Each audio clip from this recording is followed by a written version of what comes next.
হঠাৎ করেই আকাশে দেখা দিল ঘন কালো মেঘ।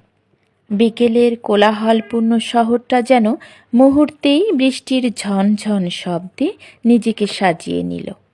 আর তারই মাঝে যখন নামল ছোট্ট ছোট্ট গুড়ি গুড়ি শিলা, তখন তো আর কথাই নেই। এ যেন প্রকৃতির এক অপরূপ সৌন্দর্য। জানালার পাশে বসতেই যেন চোখে পড়ল শিলাবৃষ্টির এক অপরূপ খেলা। দেখতে দেখতেই নিজেকে হারিয়ে ফেললাম ছোট্টবেলায়। ওমা, অমনি জানালায় এসে ঝাপটে পড়ল ছোট্ট একখানা শিলা। নিজের আবেগটাকে আর ধরে রাখতে পারলাম না। পেয়েই মুখে দিয়ে বসলাম ছোট্ট শিলাটি।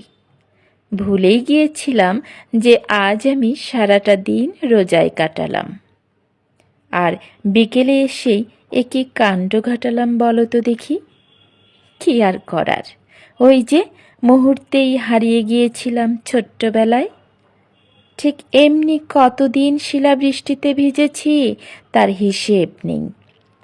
একবার আমার ভাই বড় এক বালতি ভর্তি করে শিলা কুড়িয়ে এনে দিয়েছিল।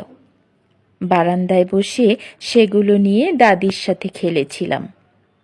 খুব মনে পড়ে সেই দিনগুলি। ফিরে যেতে ইচ্ছে করে আবার সেই দিনে।